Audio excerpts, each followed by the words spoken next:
মহালয়ার পরদিন থেকেই প্রতিপদ থেকেই পুরো শুরু হয়ে যেত পুজোর প্রস্তুতি। প্রতিপদ থেকেই একেবারে নবমী পর্যন্ত পুজো, তারপরে দশমীতে বিজয়া। ঠিক আছে। আর চণ্ডীতে পরিষ্কার আছে প্রতিদিনের দেবীদের নাম। আজকে সপ্তমীতে দেবীর নাম হচ্ছে কালরাত্রি। জটাটবী গলজ্জল প্রবাহ প্লাবিতস্থলে গলে বলম বলম্বিত ভুজঙ্গতুঙ্গ মালিকা ডমট ডমট ডমট ডমন নিনাদ ডমর বয়ম চকার চণ্ড তণ্ডবং তনৌতু শিব শিবম। এটা আমি নিজের ব্যক্তিগত পরিচয়টা একটু দিয়ে রাখি। আমি তারাপদ চক্রবর্তী, সংস্কৃত MA and B.Ed। আমি নেট সেট কোয়ালিফাইড করেছি কলেজ সার্ভিসের জন্য এবং ইন্টারভিউ দেওয়া হয়ে গেছে। আমি এখন গীতা নিয়ে রিসার্চ করছি। গীতা নিয়ে 4টে বই আমার কলেজ স্ট্রিট থেকে পাবলিশিং হয়েছে। ঠাকুরমশাই নমস্কার। নমস্কার। আমরা সব ক্লাবেরই সদস্য। সবাইকে শুভ শারদিয়া। তো আমরা চাইছি যে এই যে এত কিছু আয়োজন, আমাদের এই যে ঘর দেখছি, কলাবউ স্নান দেখছি, অঞ্জলি দেখছি, এর প্রাধান্য কি সব কিছু মানে যদি একটুখানি অল্প করে কিছু সময় করে একটু বলো। ঠিক আছে, থ্যাংক ইউ। প্রশ্নটা খুব সুন্দর। প্রথমেই কিশোর সমিতির সবাইকে আমি শুভ শারদীয় জানাই। এবছর আমি এখানে নতুন পুরোহিত হিসেবে নিযুক্ত। ব্যাপারটা হচ্ছে, দেখুন, প্রতি বছরই আমরা মাকে আহ্বান করি, এবছরও আমরা করছি। মা যে আমাদের কতটা নিজের, ঘরের কাছের, চিন্ময়ী মৃন্ময়ী মূর্তি থেকে চিন্ময়ীতে আবাহন করছি। আজকের যে এই সপ্তমীতে আপনারা প্রতিমা দেখছেন, ঘটোত্তোলন দেখলেন, আজকের সকালে যে নবপত্রিকা স্নানের যে ব্যাপার, একটা মহা সমারোহে এখান থেকে মায়েরা গেছে। নবপত্রিকা মানে যেটাকে আমরা কলাবউ স্নান, কলাবউ বলি। কলাবউটাকে আমাদের শুদ্ধ ভাষায় নবপত্রিকা বলা হয়। দেখুন, একটা জিনিস আমরা বহু প্রাচীন ইতিহাস, সেটা একটা সময় যখন পৃথিবী ধ্বংসের মুখে চলে গেছিল, খরায় বন্যায় প্রভৃতিভাবে পৃথিবী প্রতি মুহূর্তে এরকমভাবে ধ্বংস হয়, আবার সৃজন হয়, তো তখন আমরা কি করি? যখন আমাদের কাছে বাস্তবিক কারোর কোনো সাহায্য পাই না, তখন আমরা দৈবের আশ্রয় নিই। দৈব মানে ঠাকুর দেবতা, আমরা যাদেরকে বিশ্বাস করি তাদের আশ্রয়। তো যখন আমরা মহামায়া দুর্গাদেবীকে স্মরণ করেছিলাম, পৃথিবীতে প্রচুর খরা হয়ে গেল, কোনো গাছ নেই, শস্য শ্যামলা কিছুই নেই। তো সেই সময় দেবী নিজে 9টি গাছ রূপে পৃথিবীতে অবতীর্ণ হলেন বসুন্ধরাতে। যে 9টি গাছকে আমরা এখন দুর্গা পুজোতে নবপত্রিকা রূপে পুজো করছি। 9টা গাছের মধ্যে প্রধান আমরা কলা গাছকে রেখেছি। কলা গাছ, কচু গাছ, দাড়িম গাছ অর্থাৎ যেটাকে ডালিম বলি, বেদানা বলি, অশোক গাছ, তারপরে রয়েছে মান গাছ, এই সমস্ত রয়েছে। এইবারে কি বলি, প্রত্যেকটি গাছের এক একটি মাহাত্ম্য আছে। কলাতে রয়েছে দেবী ব্রহ্মাণী, ব্রহ্মাণী দেবী কলা গাছ রূপে এসেছেন। কচু গাছে রয়েছে দেবী কালিকা, যাকে আমরা কালী বলি। শোকরহিতা বলে একজন দেবী, যিনি অশোক গাছ রূপে আমাদের কাছে এসেছেন, আমাদের সমস্ত শোক হরণ করে নিয়ে যাচ্ছেন। বেল গাছে দেবী শিবা রূপে অধিষ্ঠিত হয়েছে। এই যে প্রত্যেকটি গাছে দেবী রূপে রয়েছেন, এবং এই প্রত্যেকটি গাছ যদি আপনারা সায়েন্টিফিক্যালি রিসার্চ করেন, এখন বেরিয়ে গেছে, দেখতে পাবেন প্রত্যেকটি গাছের বিভিন্ন ঔষধি গুণ আছে। এবং এই 9টা গাছই একমাত্র আমাদের পৃথিবীর সমস্ত শস্যপূর্ণ জিনিসটাকে, আমাদের পুরো জীবনটাকে চালানোর জন্য 9টা গাছ উপযুক্ত। তার মধ্যে ধান গাছ রয়েছে, শস্য। সেই জন্যে দেবী পৃথিবীর মানুষকে নিজের সন্তান রূপে দেখেছিলেন এবং পৃথিবীর মানুষকে বাঁচানোর জন্যে দেবী শাকম্ভরী রূপে অবতীর্ণ হয়েছিলেন। শাকম্ভরী মানে শাক রূপে, এই শাক মানেই 9টি গাছ, 9টি গাছ রূপে অবতীর্ণ হয়েছিলেন। আজকের আমরা সেই স্মৃতিটাকে বহন করার জন্যে আমরা দেবীকে নবপত্রিকা অর্থাৎ কলাবউ রূপে দেবীকে আহ্বান করছি। এটি মূল পুজো। সনাতন ধর্মে প্রতিমার প্রচলন তো হয়েছে, কিন্তু অনেকটা পরে, কিন্তু তার আগে গাছগাছড়াকে প্রতিষ্ঠিত করে পূজা করার বিধান ছিল। তো সেই জন্য আগেই উদ্ভিদকে পুজো করা হতো এবং তারই প্রতীক আদিম যুগে পুজো করা হতো। তো সেই জন্য এইটা নবপত্রিকা আমাদের কাছে দেবী দুর্গা, দেবী মহামায়া আমাদের সমস্ত কিছু বিপদ আপদ থেকে রক্ষা করে ধনধান্য সমৃদ্ধে পরিপূর্ণ করেন। তাই আমরা প্রথমেই সপ্তমীর দিন একেবারে ভোরের বেলাতেই বা সকালেই, যেমন টাইম রয়েছে পঞ্জিকাতে, সেই নির্ধারিত সময় অনুযায়ী আমরা নবপত্রিকা নিয়ে যাই এবং প্রতিটি গাছের আলাদা আলাদা নাম আছে, তাদের স্নান করিয়ে পুনরায় আবার তাকে এনে এখানে কাপড় পরিয়ে অধিষ্ঠিত। আমরা জানতাম যে কলাবউকে শুধু স্নান করে, কিন্তু না, সবাইকে না। হ্যাঁ, আমরা দেখতে পাচ্ছি শুধু কলা গাছ, কিন্তু তার সঙ্গে বাকি 8টা গাছ বাঁধা রয়েছে। এটাকেই বলে নবপত্রিকা। আচ্ছা, প্রাণ প্রতিষ্ঠা বা যেটা সপ্তমী, হ্যাঁ, এইটা আমাদের অবশ্যই জানা দরকার। সনাতন ধর্মের অনেক মানুষই জানে না, এটা অবশ্যই জানা দরকার। বিশেষ করে আমাদের হিন্দু ধর্মের মানুষদের তো খুব জানা দরকার। প্রথমে আমরা পুজো করার পর চক্ষুর দান করি, প্রাণ প্রতিষ্ঠা করি। কেননা দেখুন, একটা মাটির মূর্তি সেটা তো জড়, কিন্তু এই জড়কে প্রাণ দিতে হলে ব্রাহ্মণদের কি করতে হয়, নিজেকে দেবতা হতে হয়। রবীন্দ্রনাথের একটা কবিতা আছে, দেখবেন, দেবতা হয়ে দেবতার পুজো করো। আমি যতক্ষণ না দেবতাতে দৈবত্বে অধিষ্ঠিত হতে না পারছি ততক্ষণ আমি দেবতাকে পুজো করতে পারবো না। ব্রাহ্মণদের অনেক মন্ত্র আছেন, দেখবেন এই অং কং ছং এরকম এরকম করে, দেখেননি? এই ন্যাসের মাধ্যমে দেহ শুদ্ধ করতে হয়, দেহকে দেবতার অধিষ্ঠিতে জাগ্রত করতে হয়। করার পরে আমরা নিজেদের প্রাণকে, অর্থাৎ ব্রাহ্মণ নিজের প্রাণকে দেবী মৃন্ময়ীর প্রাণে অধিষ্ঠিত করছে। মাটির মূর্তিতে ব্রাহ্মণ নিজের প্রাণকে প্রতিষ্ঠা করছে। যখন নিজের প্রাণ চলে গেল মাটির মূর্তিতে, তখন সে মৃন্ময়ী থেকে হয়ে গেল চিন্ময়ী, তখন দেবী জাগ্রত হলেন। ঠিক আছে? আর তার আগেই চক্ষুর দান। ত্রিনেত্রা দেবী, ঊর্ধ্ব নেত্র, তারপরে বাম নেত্র, তারপরে ডান নেত্র। চক্ষুর দান করা হয়ে গেল, প্রাণ প্রতিষ্ঠা হয়ে গেল, এবারে মা জেগে গেল। এইবারে মায়ের কাছে আমরা সবাই মিলে প্রার্থনা করছি। প্রাণ প্রতিষ্ঠার পর পুজো হবে, তারপরে আরতি হয়ে পুষ্পাঞ্জলি। পুষ্পাঞ্জলি শব্দের একটা বিশেষত্ব আছে। পুষ্প শব্দের অর্থ হচ্ছে মন। আমরা পুষ্পাঞ্জলি দিচ্ছি, তার প্রতীক এটা। পুষ্প হচ্ছে আমাদের মনের প্রতীক। আমরা নিজেদের মনকে মায়ের কাছে নিবেদন করছি, এই হচ্ছে পুষ্পাঞ্জলির অর্থ। আমাদের মনের ভিতরে যত লোভ, কামনা, বাসনা, লালসা আছে, সেগুলো পুষ্পের মধ্য দিয়ে মায়ের পাদপদ্মে সমর্পণ করছি। সেই জন্য বলে পুষ্প মায়ের পায়ে দিতে হয়, গায়ে ছিটতে নেই। ঠিক আছে? তো মায়ের কাছে নিজেদেরকে সমর্পণ করছি, এটাই পূজা। পূজা অর্থে যদি বিশ্লেষণ করি, সংস্কৃতে পূজ ধাতু থেকে পূজা উৎপন্ন হয়েছে। পূজ ধাতুর অর্থ হচ্ছে সমর্পণ করা। তাহলে যখন পুষ্পই যখন অঞ্জলি দিচ্ছি, মাকে নিজেকে সমর্পণ করে দিচ্ছি, এটাই পূজার বিশেষত্ব। এভাবেই আমরা ভক্তি শ্রদ্ধা সহকারে মাকে খুব সুন্দরভাবে আরাধনা করি। এবং আপনাদেরও এটা সবার জানা উচিত, যেহেতু এটা দীর্ঘ, আমি শুনলাম 69 বছরের দীর্ঘ পুরনো প্রাচীন পুজো এবং ঐতিহ্যবাহী পুজো, সেটা আমাদের সবার জানা দরকার। বিশেষত তোমরা তো সব ইয়ং স্টার, তোমাদের অবশ্যই দরকার। জ্ঞানটা খুবই কম। আমরা পুজো মানে শুধু ঘোরাফেরাটাই বুঝি। আর বেগলি একটু কোশ্চেন করতে চাই, এত যে ঘট, হ্যাঁ, পাঁচখানা ঘট, এই ঘটের মাহাত্ম্য। দেখুন, প্রত্যেকটি দেবতার একটা একটা ঘট আছে। ওপার থেকে গণেশের ঘট আছে, লক্ষ্মীর ঘট আছে, দেবী দুর্গার ঘট আছে, হ্যাঁ, এপারে সরস্বতীর আছে, এপারে কার্তিকের আছে, এবারে দেবী শান্তি। দুর্গারই আরেকটি নাম শান্তি। প্রত্যেকটি পুজোতে শান্তিঘর থাকতে হবে। কেন? কারণ আমরা শান্তির জন্য পুজো করছি। আজকের 21 শতাব্দীতে সব থেকে বড় জিনিস যেটা, আমরা অশান্তিতে ভুগছি, চারিদিকে টেনশন, হাই ব্লাড প্রেশার, চারিদিকে এরকম। তো মূল কথা শান্তি হতে হবে। তো সেই জন্য প্রতি জায়গায় দেবী শান্তি, সেই শান্তি জলটা আপনাদের মাথায় ছিটিয়ে যেন দেবী আমাদেরকে শান্ত করে চারিদিক থেকে। মহালয়ার কি মাহাত্ম্য? হ্যাঁ, দেবী পক্ষ, ঠিক ঠিক, এটা একটা খুব ভালো প্রশ্ন। এটা খুব ভালো প্রশ্ন, হ্যাঁ বলছি। এটা একটা খুব ভালো প্রশ্ন। মহালয়া হচ্ছে পিতৃশ্রাদ্ধের সেরা সময়। মহালয়ার পর থেকেই দেবীর আগমন বার্তা শুরু। আমি মহালয়ার নিজে তর্পণ করি আমি। হ্যাঁ, মহালয়া তো আমরা সবাই জানি, আমাদের সনাতন ধর্মশাস্ত্রে সবাই মিলে পিতৃতর্প, এটা সবার করা উচিত। যারা জানে না, আজকের থেকে জেনে নিন। মহালয়ার দিন আপাতত স্নান করার সময়, ধরুন এখানে তো শহর এলাকায় পুকুর নেই, আপনারা বাথরুমে স্নান করছেন, স্নান করার সময় সেখানে 1 অঞ্জলি বা 3 অঞ্জলি জল পিতৃপুরুষদের উদ্দেশ্যে দিন। কারণ মহালয়ার দিন সনাতন শাস্ত্রে বলা আছে, ওপর থেকে আমাদের সমস্ত পূর্বপুরুষগণ উত্তরসূরিদের কাছ থেকে কিছু পেতে চায়। কিছু না পেলেও সামান্য জলটুকু পেয়ে তারা তৃপ্তি হতে চায়।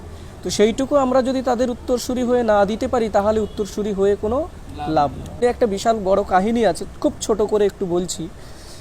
কারণ দাতা কর্ণের নাম আপনারা সবাই শুনেছেন মহাভারতে। মহাভারতে দাতা কর্ণ কি করেছিল? প্রচুর দান করেছে। মহাবীর, মহান দাতা, প্রচুর দান করেছে।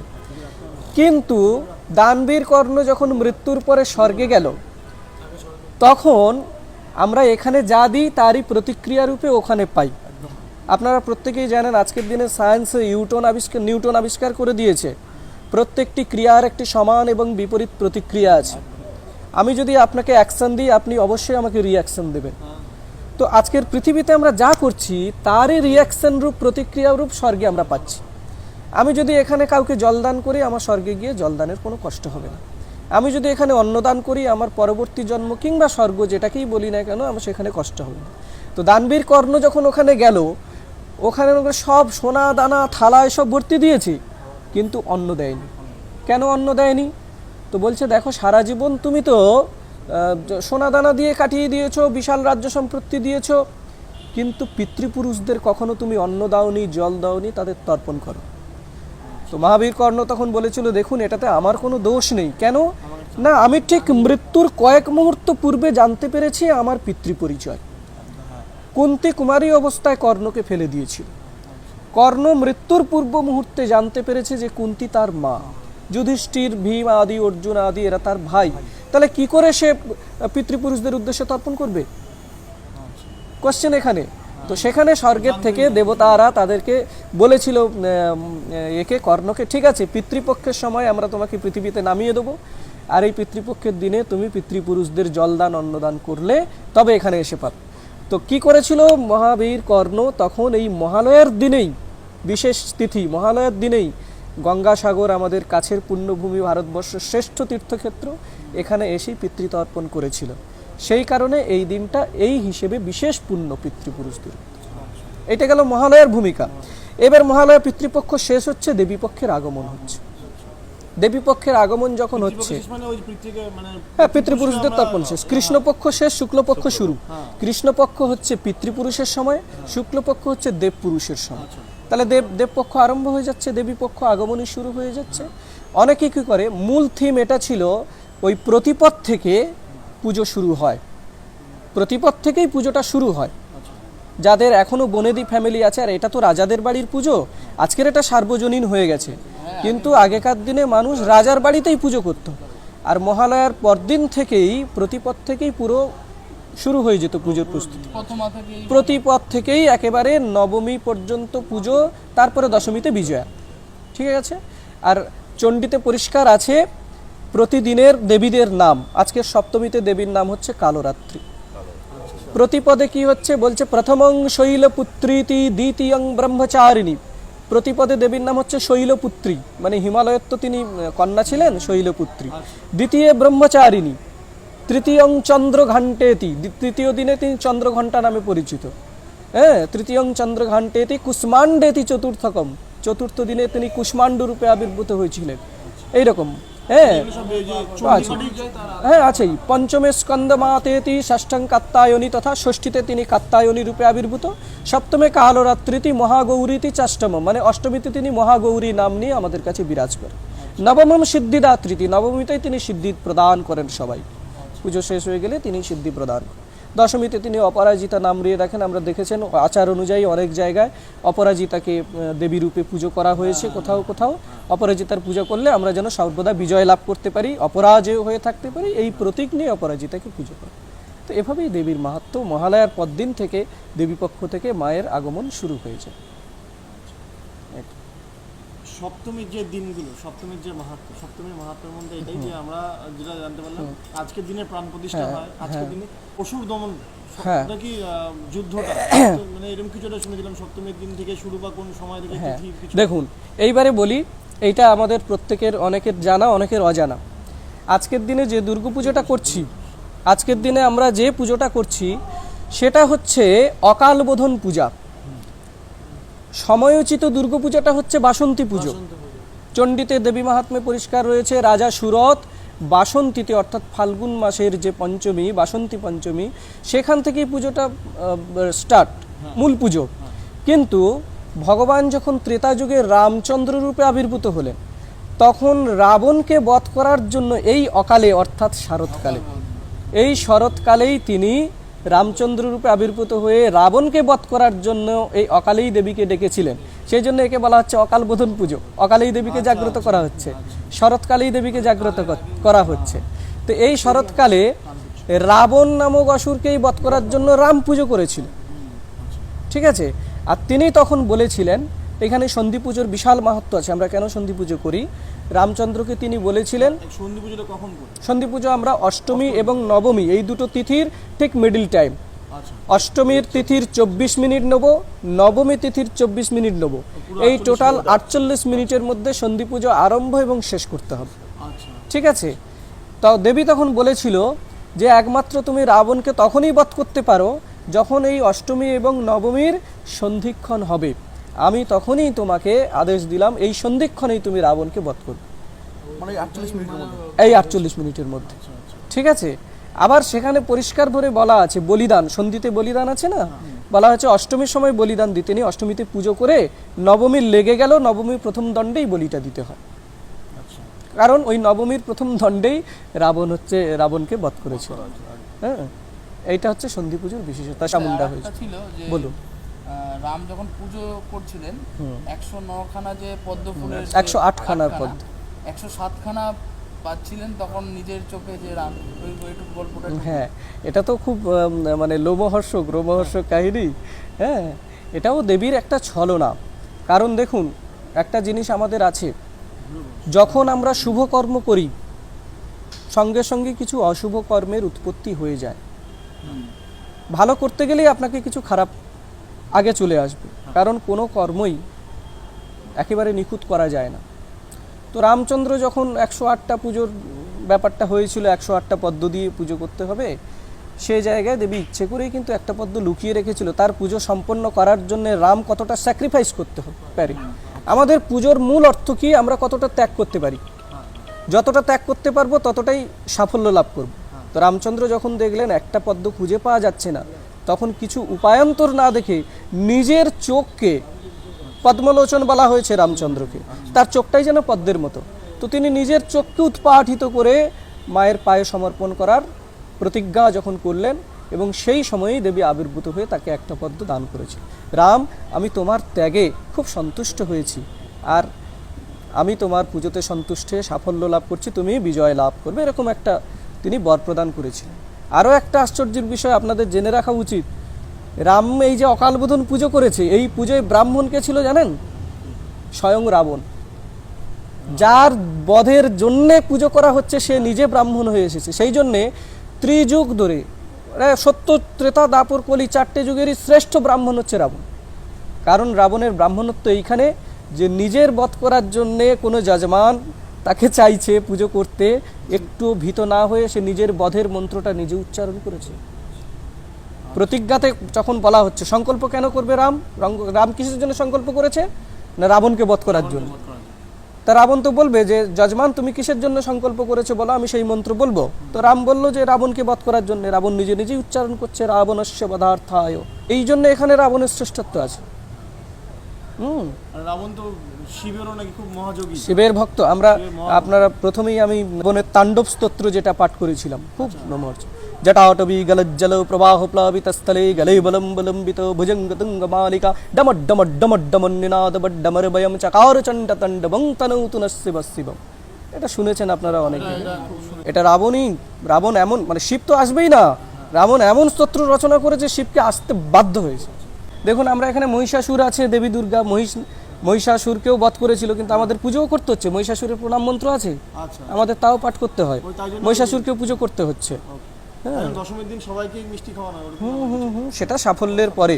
দেখুন আমরা যখন বিজয় লাভ করি আমাদের একটা আনন্দ হবে তো, হিপটি ঘুরে, হ্যাঁ, তো বিজয় উৎসব, মিষ্টি মুখ করেই বিজয় উৎসব। শত্রুদেরও মানে যারা এরা সব পক্ষ কি। একদম একদম। আচ্ছা আচ্ছা, হ্যাঁ ঠিক আছে, অনেক কিছু জানলাম আমরা।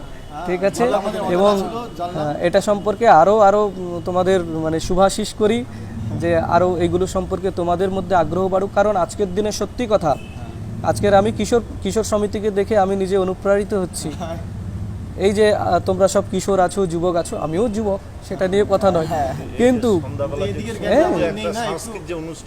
এই যে তোমাদের প্রতিদিন সাংস্কৃতিক একটা অনুষ্ঠান হচ্ছে আমাদের, হ্যাঁ, আমাদের অমিতদাকে বলা হয়েছিল, আমি একটু রিকোয়েস্ট করেছিলাম আপনাদের কমিটিকে, তো যদি একটা দিন সময় পাওয়া যায়, একটা দিন 1 ঘন্টা একটু গীতা নিয়ে আমি প্রবচন করব, অর্থাৎ লেকচার্স দেবো। তো যেটা আপনারা যদি সুযোগ করে দেন সেটা তো খুব ভালো হবে। কারণ আজকের দিনে গীতার প্রয়োজনীয়তা এগুলো সবাই যদি আমরা একসাথে থাকি তাহলে অবশ্যই আমরা আজকে খুবই কম জন, কারণ তার আগে আর কি, মানে সন্ধ্যা পরে একদম সন্ধ্যার সময় সেটা পাঠ 1 ঘন্টা করলো, তারপরে অনুষ্ঠান আরম্ভ। আজকের দিনে স্পিরিচুয়ালিটিটা প্রচুর দরকার। আমি জাস্ট 2 মিনিট বলে রাখি আপনাদের, একটু হয়তো সময় নিচ্ছি, 2 মিনিট বলে রাখি। আজকের বিশেষ করে শহরের ছেলেরা লক্ষ লক্ষ কোটি কোটি টাকা খরচ করে বিজনেস ম্যানেজমেন্ট করতে যাচ্ছে, আপনারা জানেন, হয়তো আপনাদের মধ্যেও কেউ আছেন এরকম, MBA করতে যাচ্ছে। কিন্তু এমবিএ করতে গেলে যখন আপনি কোটি কোটি টাকা খরচ করছে বিজনেস ম্যানেজমেন্ট করতে যাচ্ছেন, সেখানকার 70% সিলেবাস ভগবদ্গীতা থেকে নেওয়া। আপনার তখন বিদেশে বিশাল বিশাল প্রচুর প্রচুর কাস্টমার আসছে, প্রত্যেককে ম্যানেজ করতে হবে। তো আগে ওদেরকে ম্যানেজ করার আগে নিজেকে ম্যানেজিং করতে হবে। নিজেকে ম্যানেজিং করতে গেলে যে স্টেবিলিটি, যে পাওয়ার, সেটা কিন্তু ভগবদ্গীতাতেই আছে, যেটা অর্জুন এবং কৃষ্ণের কথোপকথনের মধ্য দিয়ে ভগবদ্গীতা। আমার একজন প্রফেসর আছে আমেরিকাতে, তিনি হঠাৎ করে 6 মাস আগে বলছেন, তারাপদ আমাকে একটু গীতাটা একটু পড়াও না। কেন? বলছে আমি যে এখানে এসে দেখছি ম্যানেজমেন্ট পড়ানো হচ্ছে, এখানেই আমাকে গীতা পড়তে হবে, গীতার শ্লোকগুলো এখানে বলা আছে। আপনার নামটা একটু বলুন। আমার নাম দেবদত্ত পণ্ডা। আচ্ছা, আর আমার নাম? আমার নাম শক্তিপদ মহাপাত্র। তো সেই জায়গায় সবাইকে আবারও শারদ শুভেচ্ছা আপনাকেও জানিয়ে আজকের এখানে আমরা সম্পূর্ণ করছি। Thank you. থ্যাংক ইউ আমাদের ফর অনেক কিছু জানার দরকার ছিল, সেটা আমরা জানলাম আজকে। Thank- আবার কালকে একটু আসবো আমরা সবাই মিলে। ঠিক ঠিক আছে, ওকে।